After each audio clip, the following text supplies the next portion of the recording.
Bismillahirrahmanirrahim. Assalamualaikum. Jangan lupa like, comment, and subscribe. Bye. Kok bisa senang? Karena nikmat itu kan susah dicari, kelebihan itu susah dicari, ketenangan jiwa kan susah dicari, tidak bisa dibeli ketenangan jiwa. Kita kalau ingin beli mobil, Pak, kumpulkan duit dari sekarang. 10 tahun akan datang kita bisa beli mobil mewah seperti orang lain beli. Kalau kita ingin sesuatu, kumpulkan duit, bisa kita beli, bisa kita beli. Saya ingin ada kendaraan ini, bisa kita beli. Saya ingin rumah mewah, bisa kita beli. Tapi ketenangan jiwa tidak bisa kita beli, Pak. Hotel aja, Pak. Anjir tablau ketenangan jiwa, Pak. Dari mana kita tahu orang itu tenang jiwanya? Imam Ghazali mengatakan, kalau kita ingin tahu ketenangan jiwa seseorang, lihatlah dari jawarihnya, Pak, anggota tubuhnya. Ketika anggota tubuhnya tenang, berarti jiwanya juga tenang. Ketika Rasulullah tidur di bawah pohon kurma, Pak, dengan tenang sekali, Pak. Maknanya apa? Jiwa Rasulullah tenang, tidak pernah takut. Katanya jangankan tidur di bawah pohon kurma, Pak, tidur di rumah saja sudah takut. Nyodeng gempa, Pak, nyoroboh-roboh, Pak, nian, Pak. Kenapa? Karena jiwanya tidak tenang, Pak. Ini kalau dibunuh bagaimana? Nggak tenang jiwanya. Maka ketenangan jiwa itu, kata Imam Ghazali, lihatlah dari poster anggota tubuhnya, lihatlah dari tubuhnya. Ada orang nggak tenang jiwanya, trete pijuk-pijuk, sakit, Pak, sakit. Padahal sumbernya ketenangan jiwa. Coba jiwanya tenang kembali, sehat balik, ya, Pak. Itu orang yang nggak tenang jiwanya, vitamin apapun kita kasih tetap kena penyakit, Pak. Tetap kena penyakit. Kenapa? Jiwanya sudah tidak tenang, tergoncang jiwanya, Pak. Ya. Kaum muslimin sedang jamaah yang dirahmati Allah Subhanahu wa taala. Maka dalam salat begitu juga. Dalam salat Rasulullah mengatakan kalau ingin lihat khusyuk tidak khusyuk seorang itu, lihatlah pergerakan anggota tubuhnya. Ya, pergerakan anggota tubuhnya. Maka nanti dalam kajian fikih dikatakan jangan kalau banyak bergerak dalam salat. Kenapa? Mempengaruhi khusyuk dalam salat. Kalau banyak bergerak dalam salat artinya hatinya juga tidak betul, Pak. Maka Rasulullah mengatakan kalau ingin lihat khusyuk tidak khusyuk, lihatlah pergerakan tangannya. Kalau sibuk dengan ini sibuk berarti hatinya juga tidak khusyuk. Maka Rasulullah mengatakan, "Lau khasha'al qalbu", kalau hatinya khusyuk, maka anggota tubuh juga khusyuk. Berkah hati yang tidak beres. Ya. Kaum muslimin sedang jemaah yang dirahmati Allah. Maka Syekh Tantawi mengatakan, makna min khairin ini min ini beda lagi. Kalau min tadi adalah min bayan namanya, Pak. Menjelaskan. Siapa itu ahlul kitabnya ini, Pak? Min ahlil kitab. Siapa itu lam yawadul ladzina kafar? Kafar itu siapa? Min ahli kita, itu min bayan. Ini min ini namanya min ibtida. Ya, namanya. Apa itu ibtida? Ada yang mengatakan ibtidaul ghayah. Ibtida ghayah apa? Jadi mereka itu dari pertama saja diberikan kebaikan oleh Allah. Orang kafir, Yahudi, Nasrani tidak senang melihatnya, Pak. Tersenyum, bahkan dekeng-kengnya, Pak. Padahal pengen putar, bahkan dekeng-keng. Bahkan tersenyum-senyum. Bengehlah urulai kalian, Pak. Maka orang Yahudi, Nasrani, orang musyrik tak senang melihat orang mukmin, senang tertawa, Pak. Dekem ya ngemak, dekem apa nama? Artinya diberikan kenikmatan oleh Allah. Itu yang tidak mereka senangi. Maka min ini ada yang menafsirkan min ibtida. Maknanya apa? Dari permulaan diberikan oleh Allah mereka sudah tidak senang. Ada yang mengatakan ibtidaul khayah. Makna ibtidaul khayah dari pertama diberikan nikmat terus nikmat sampai meninggal juga nikmat terus. Sehingga ada orang ketika mati syahid senang keluarganya, Pak. Alhamdulillah ya lu mati syahid. Alhamdulillah anak lu mati syahid. Senang nih, Pak. Ya, Pak. Orang kafir merasa heran, kok senang dia? Ya, Pak. Kok senang? Ada apa sebenarnya?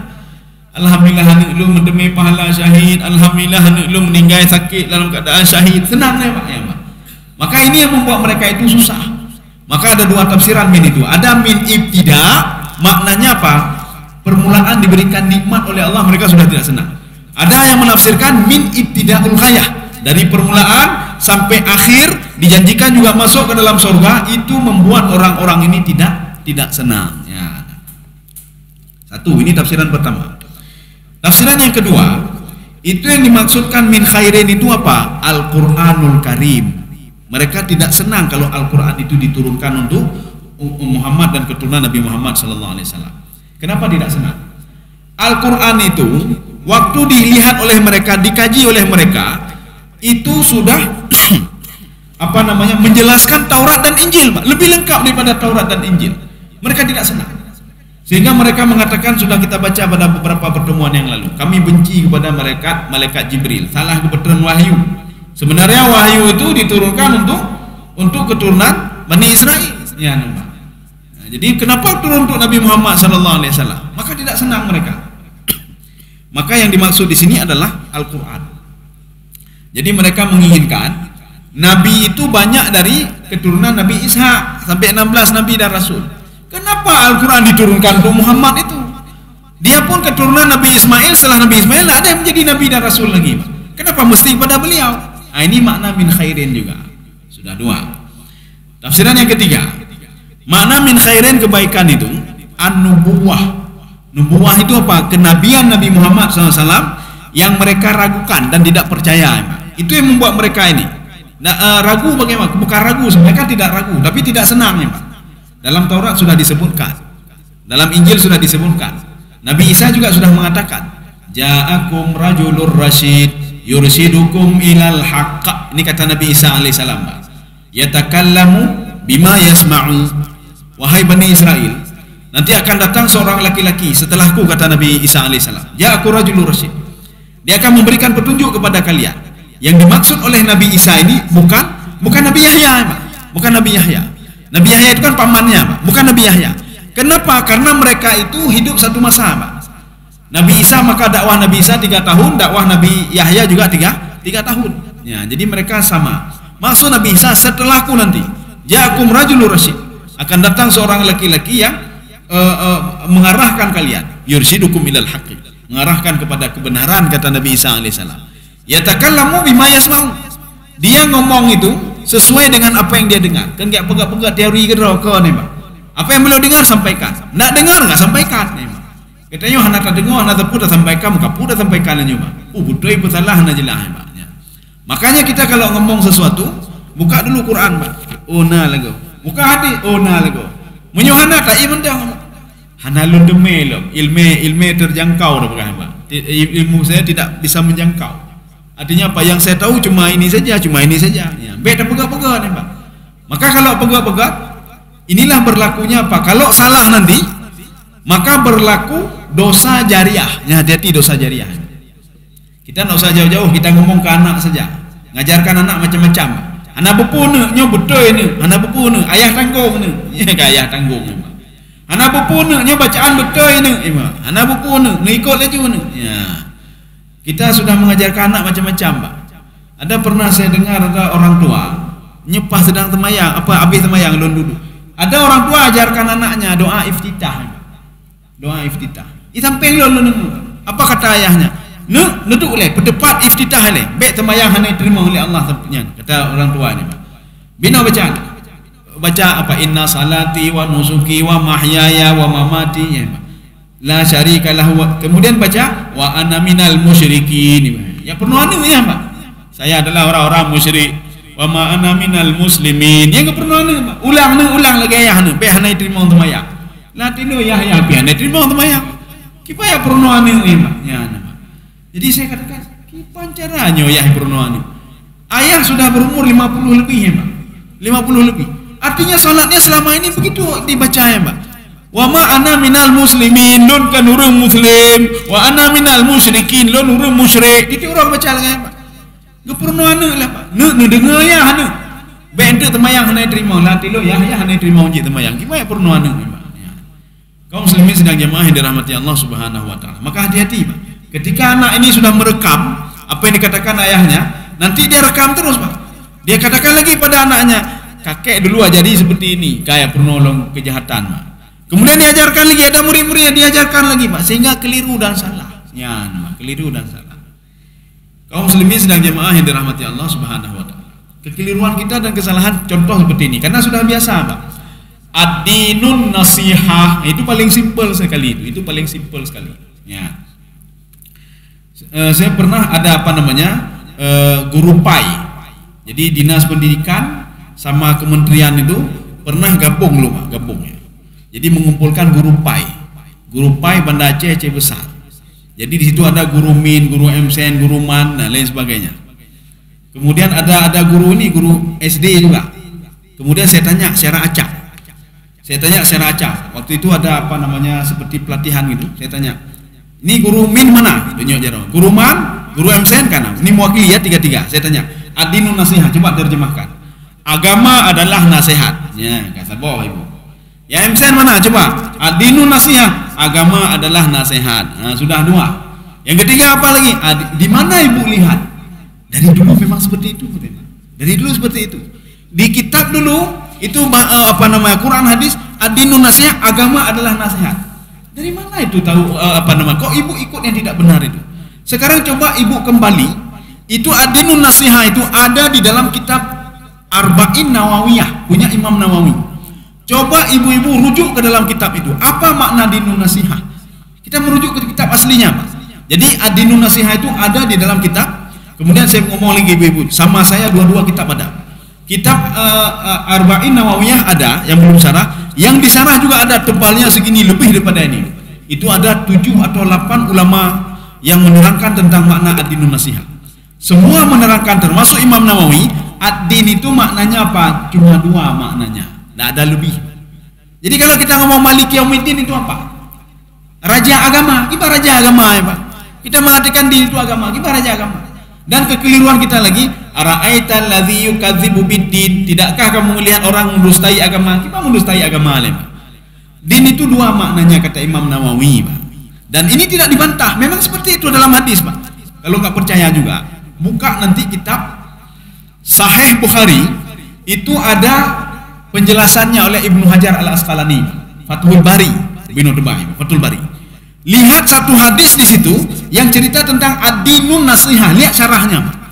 Rupanya din itu 2 maknanya. Yang pertama al-a'mal, amal perbuatan manusia itu din namanya.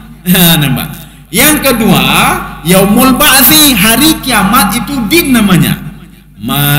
Maliki yaumiddin, Allah yang menguasai hari kebangkitan. Yang kedua, ara'aital ladzi yukadzibu biddin, ya Muhammad, tidakkah kamu tahu orang yang mendustai hari kebangkitan? Bukan mendustai agama. Nah, ini kita maknanya yang pertama. Sekarang makna yang kedua. Ad-dinun nasiha, din itu al-a'mal, perbuatan manusia itu. Maka di dalam syarahnya diungkapkan, ad-dinun nasiha, amal perbuatan manusia akan diberikan pahala oleh Allah, akan diperhitungkan oleh Allah dengan syarat an-nasihah. Apa makna nasihah itu? Nasihah itu 3. Yang pertama apa? Al-ikhlasu fil ibadah. Amal perbuatan manusia akan diperhitungkan oleh Allah kalau dia ikhlas dalam beribadah kepada Allah Subhanahu wa taala. Itu maknanya. Tapi kita sudah mengartikan agama itu adalah nasihat. Apa agama nasihat? Kita lanjutkan hadisnya. Untuk siapa itu ya Rasulullah? Qul lillahi. Kita beribadah karena Allah, ya Pak. Kita beribadah karena Allah. Kemudian apa? Kita beribadah juga lillahi wa li rasulihi, kitabnya. Kita beribadah karena berdasarkan Al-Quran dan Sunnah. Ya, Pak. Untuk apa kita beribadah lagi? Kita beribadah sambil mengajak orang lain, walinasi ajma'in. Mengajak orang lain juga ibadah. Maka ajaklah mereka itu juga untuk merujuk kepada Al-Quran dan Sunnah. Itu mana ad-dinun nasihat. Tidak pernah kita ketemukan dinun agama itu nasihat. Cina merumpok ngurarap jin tanya apa makna dinun nasihat. Ya, Pak. Kaum muslimin sedang jamaah yang dirahmati Allah Subhanahu wa taala. Makanya kalau ada nama orang Khairuddin, itu artinya apa? Sebaik-baik amal perbuatannya. Ya. Tidak apa? Khairuddin sebaik-baik agama. Berarti agama lain lah, ya, Pak. Ini sebaik agama. Syamsuddin apa lama, ya, Pak? Matahari agama, ya, Pak. Jadi makanya nanti Syamsuddin itu diterjemahkan apa? Syamsun itu kan matahari. Matahari itu artinya menonjol, memberikan cahaya, Pak. Amal perbuatan dia memberikan cahaya kepada orang lain. Itu tanya Syamsuddin, Bu. Matahari agama. Matahari agama, matahari agama. Maka itu penggunaannya kalimat di dalam ilmu balaghah itu namanya tasbih baligh namanya, Pak. Seorang itu diumpamakan seperti matahari. Ya, Pak. Jadi makanya singa berpidato di atas podium. Harimau pidato nyokai plung jemaah mendum, Pak. Tadi Jumat tadi ada harimau ngomong di atas nyokai plung jemaah. Rupanya ada seorang seperti harimau, berani dia, Pak. Ya. Ini begitu juga Samsun, ada seorang itu memberikan penerangan. Amal ibadah dia memberikan penerangan pada orang lain. Nyanyi jadi mau, ya, Pak. Maka orang-orang tak protes ketika mendengar nama kita Syamsuddin. Target. Katanya udah pupu gele, Pak. Padahal apa? Amal perbuatanmu seperti matahari yang menyinari orang lain. Ya, itu din maknanya amal perbuatan. Nanti rujuk kembali ke dalam kitab Arba'in Nawawiyah. Baklun syarah. Kalau perlu boleh juga nanti, tapi dalam bahasa Arab. Boleh untuk bukti, minta bukti ke saya berikan nanti kitabnya. Judulnya Syarah Al-Kabir. Bukan Syarah Saghir, Syarah Kabir. Kenapa? Karena di situ ada 6 bahkan 8 ulama besar. 8 ulama besar yang mensyarah itu tidak ada yang mengatakan kalau din itu agama.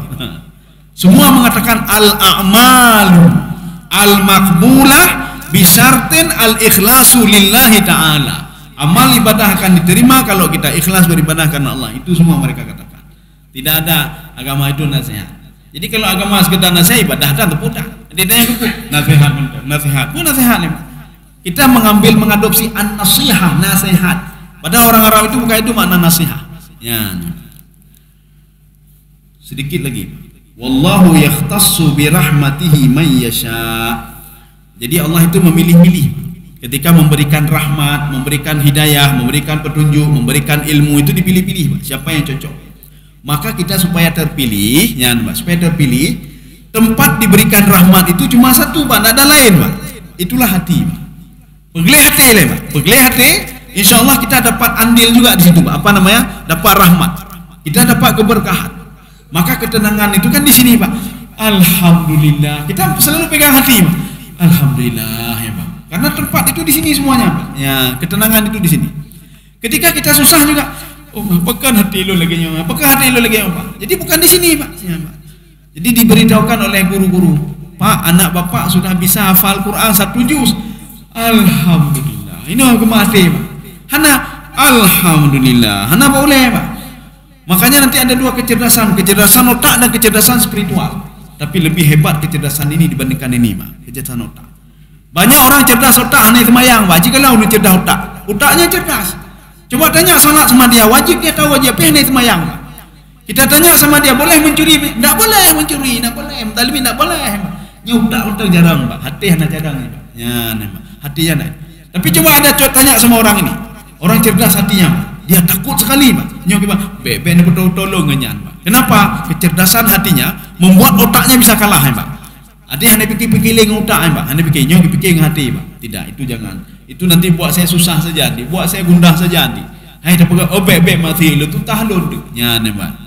Jadi makanya Rasulullah SAW ketika innama bu'istu liutamima makarimal akhlak, kecerdasan ini yang dibangkitkan, bukan ini lagi, Pak. Kan nyo dibangkit. Kita sebagai orang tua begitu juga. Kecerdasan ini yang kita bangkitkan dari anak. Bukan ini, Pak. Kita jangan khawatir. Anak lon dipeles, les bahasa Inggris, bahasa Arab, bahasa Perancis, hanya puasa, Pak. Kita tanya, kenapa, Pak? Saya takut dia itu tidak bisa bersaing nanti di masa depan. Ya, Pak. Takut kita bisa bersaing. Bersaing cuma berapa? Sebatas umur 60 tahun, 70 tahun. Apa yang kabeh kupu bersainginan, Pak. Untuk apa? Kalau dia tidak cerdas hatinya, Pak. Cerdas otaknya tapi dia tidak pandai berterima kasih pada orang tuanya, berarti hatinya enggak cerdas, ya, Pak. Durhaka Pak Urunci, Pak. Anak durhaka berarti hatinya enggak cerdas. Kenapa enggak cerdas? Salah katanya, wah, ada purnonyo dari awal. Ya, ada purnonyo dari awal, Pak. Yang kita ajarkan otak saja kita ajarkan. Sehingga ketika kita sakit dia pakai otak juga, Pak. Kalau orang tua tinggal di rumah saya banyak rugi saya lah, Pak. Dia pakai otak, Pak. Banyak rugi saya. Habis duit saya untuk orang tua saya yang sakit ini. Habis duit saya untuk jaga ini, habis waktu saya bikin otaknya. Tapi kalau kita ajarkan kecerdasan spiritual pada anak, ketika dia dewasa, dia berpikir secara spiritual juga. Umayah lun sakit yang kayak paraya lun, mak lun kan sakit yang yang mengandung saya 9 bulan. Tega lun tinggalkan dia aja, dia pergi ke situ melihat ibunya. Kenapa? Kecerdasan spiritual dia. Maka dia pakai ini, bukan pakai otak. Maka anak pulang dari jauh ya kunjungi mamanya, bukan gara-gara otaknya, Pak. Kalau gara-gara otak rugi dia, Pak. Ini pulang dari Amerika kemari habis peng 12 juta, pulang pergi 8 juta, ongkos dia habis peng 30 juta, rugo tawo. Ya, Pak. Kenapa? Dia pakai otak, Pak. Tapi kalau dia pakai hati, mama saya yang membesarkan saya sakit sekarang. Untuk apa saya kerja kalau orang yang membesarkan saya sakit? Lebih baik saya pulang saya, bayi pecah gede. Ya, Pak. Yang mengajarkan agama, ibu saya, ayah saya sedang sakit. Iwo ini, Pak, kecerdasan spiritualnya muncul. Ya, Pak. Kaum muslimin sedang jemaah yang dirahmati Allah. Demikian pula Allah. Allah memilih-milih, Pak. Maka memilih-milih. Maka kita jangan mengatakan, kenapa seperti itu? Kenapa seperti itu? Maka banyak orang yang tidak punya apa-apa kok bisa tersenyum. Tersenyum itu apa? Itulah fadlun namanya, Pak. kelebihan yang diberikan oleh Allah Subhanahu wa taala. Ya, nampak. Selalu bisa tersenyum. Nyuk baju-baju kang mekrut lepak. Ada duit bi mekrut pula apa? Ada duit mekrut muka. Apalagi enggak punya duit. Ada kendaraan mekrut muka. Pula anak kendaraan nampak. Pula anak kendaraan. Ya. Sedikit lagi. Wallahu dzul fadlil azim. Ya, dzul fadli itu apa namanya? Sahibul fadli. Dzu itu sahibun artinya. Jadi kelebihan-kelebihan ada pada Allah. Kalau kita ingin minta kelebihan itu, bagaimana minta kelebihan? Ya Allah nak tolong jo anak lu ni, Allah berjerah ya Allah, benyo ya Allah. Minta kelebihan sama Allah minta. Jangan kita minta sama pimpinan dia. Pak tolonglah anak saya, Pak. Kipan Pak tolong anak saya. Orangnya itu tolong, ada Pak nalikah ni tolong le. Pak tolonglah anak saya, naikkan gaji anak saya. Pak tolong anak saya, Bapak perhatikan kasih jabatan pada anak. Baik Pak beliau lah ke Pak. Kita minta kepada Allah Pak. Maka Allah mengatakan apa? Kan ada surah Muluk. Muluk itu makna apa? Hakku tasarruf. Yang mengelola ini saya, kata Allah Pak. Bumi punya saya, langit punya saya, yang mengelolanya juga saya. Mintalah kepada yang menciptakan langit dan bumi dan menghancurkan langit dan bumi Pak. Bukan yang tinggal di langit bumi. Sama saja. Kita kalau pergi ke rumah orang, yang kita mintakan sama yang pemilik rumah Pak. Pak boleh enggak nginap di sini? Bukan sama yang nginap di sini. Hai boleh enggak saya nginap di sini? Jadi dia boleh. Ketika itu pemilik rumah mengajak debit-debitnya rumah lo ni debit-debit. Nah boleh, ini rumah saya. Maka minta sesuatu pada yang punya rumah Pak, yang punya rumah. Minta sesuatu kepada yang menciptakan langit dan bumi. Itu maksud dzul fadlin. Kamu mau kelebihan dari saya? Kamu ingin sesuatu minta kepada saya. Masalahnya tidak ada yang mau minta kepada Allah Pak. Jika lenah leke. Jarang leke Pak. Ya, cuma sedikit wa qalilun min ibadiyas syakur. Sedikit hambaku yang teringat kepadaku sebagai pemberi rezeki, pemberi ketenangan, pemberi fadl, pemberi kelebihan dan lain sebagainya. Saya rasa cukup sekian. Lebih bubur ni jangan pakai trik-trik dah. Ya. Mudah-mudahan ada manfaat ya bagi tuan dan jemaah sekalian. Subhanakallah bihamdika asyhadu an la ilaha illa anta astaghfiruka wa atubu ilaik. Assalamualaikum warahmatullahi wabarakatuh.